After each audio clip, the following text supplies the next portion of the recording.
I was playing with a couple of my friends, walking down the empty streets of small town Bennettsville, South Carolina, when I noticed something out of place in a small alley way beside the town cafe. I paused. "Hey, is that a computer?" I asked, pretty much talking to myself, but earning curious glances from my two friends. "I don't know. Go check it out, bun," Emmy replied, looking at the pile of electronic just inside the alley. I sighed. Of course she would make me go look. I walked carefully and squatted beside the computer looking over. That's weird. The computer was completely unscuffed and seemed to be in pristine condition, even have all of its parts. I picked it up slowly and walked back to my friends. "Let's go to my house and see if it works," I said. My other friend, Jeff, laughed at my strained expression. "Let's go get something to carry it first," he said, looking around. Being a small town, it wasn't hard to find a small shopping cart rolling around in an abandoned shop. We piled the computer into the shopping cart and headed back towards my house, where we hooked it up and pressed the power button. At first, there was nothing but the soft tap of rain against my roof and the whistle of the wind across the rusty storm door. Emmy sighed. "Guess that is why they threw it away," she said, disappointed apparent on her face. I was about to reply when suddenly the computer let us off a hiss like an angry animal, and the screen slowly began to fade white. There was no startup screen, only a white page with nothing else on it. Then a small file popped in the middle of the screen, but we knew something was wrong when we saw it. Instead of a small manila folder like it usually has for files, this file was just a bunch of papers lying on the screen, covered in some rusty red colour. I stared at the file for a moment. Under it, there was a simple title: Blue. Emmy spoke uncertainly from where she watched over my shoulder.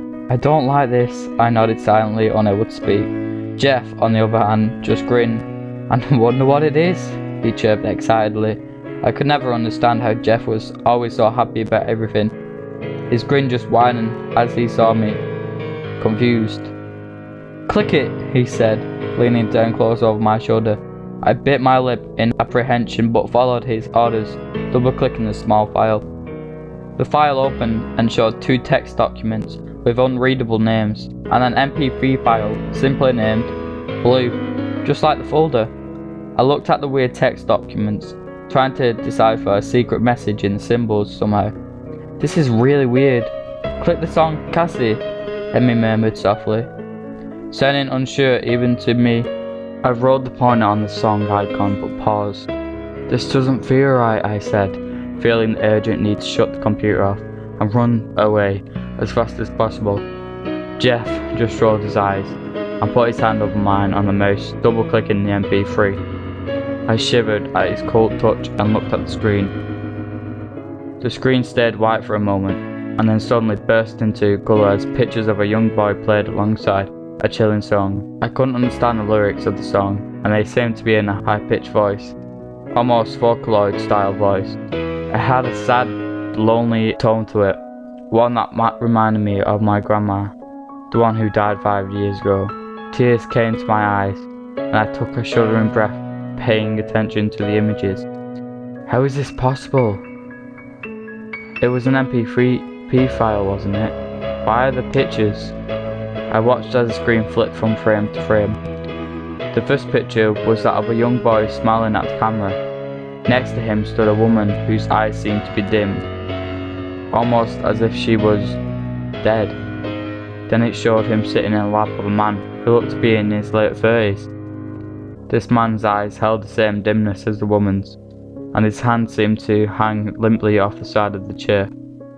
The last image was that of a young boy. He stood eyes dim just like the two before him.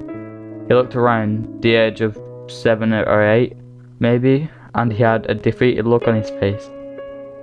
His pale eyes held nothing but an empty longing as he stared at us from the computer. The image had a static-like texture, and I realised it wasn't an image, but a video. I heard Emmy and Jeff gasp from behind me as the boy blinked, but I couldn't take my eyes off it. I couldn't even breathe while I looked at him. The boy took a step towards me, and I just sat motionless, just barely hearing Emmy and Jeff's screams to run. I watched as his hand reached towards me, that song playing in the background. I felt something warm drip down my face as his hand touched the screen, just as I thought he would jump out of the computer at me. The screen turned pitch black and the song faded out with one last note. Everything was silent in the room except our breathing. Suddenly, a roar of clapping was heard coming from the computer and I jumped back, finally breaking away from the trance and back into reality. Jeff and Emmy seemed to have been pulled back as well because they ran from the door and back to me. I sat at the computer screen in confusion, barely hearing anything. The words were muffled and weak, and yet they still hurt my ears. I turned and noticed that Emmy was crying. I looked at Jeff. Why is she crying? I asked, taken back at how low my own voice was.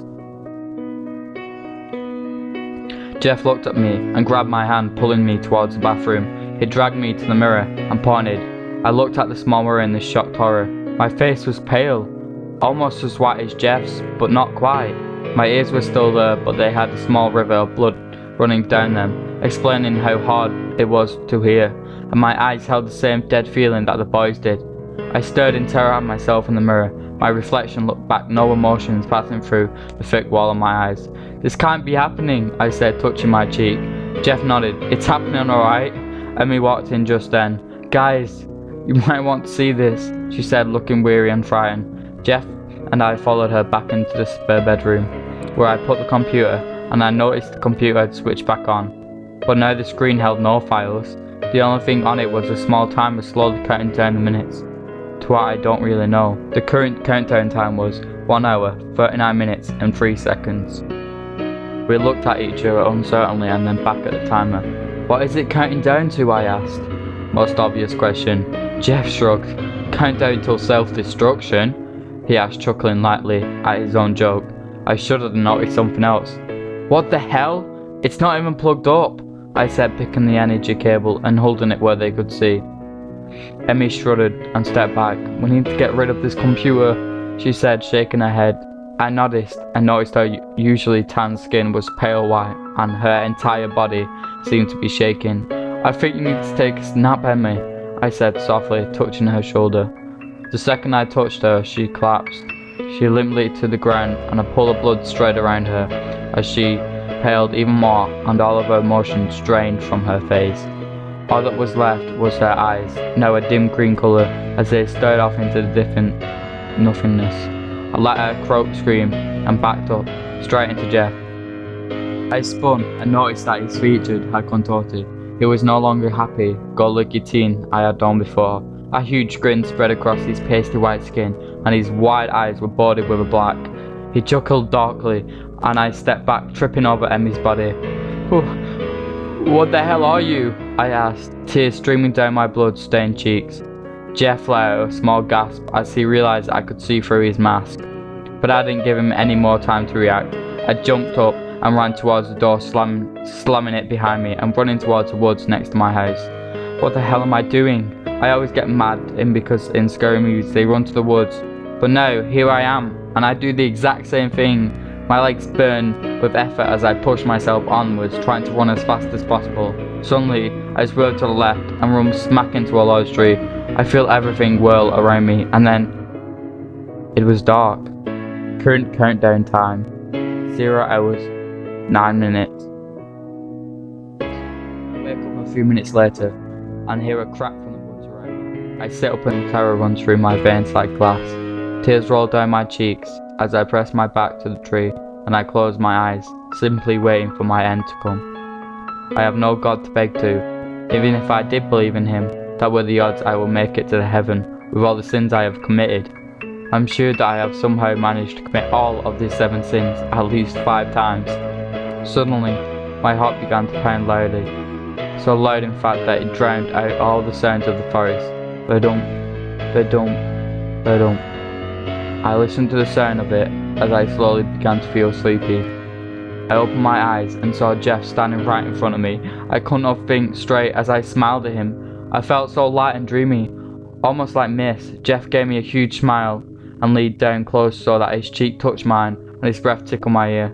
"That's right," he said, softly, like a father tucking his child.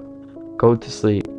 With those final words, he plunged the knife into my stomach, but I didn't even feel it as the countdown meter struck 0 and my eyes became dull. A ghost of a smile touched my face, and I looked at Jeff with a chillingly dead expression. "Good night, Jeff." As I said my voice, a whole scratchy sound. In the last second of my life, I saw a look of shock fly across Jeff's face as he looked at me, but then everything went dark.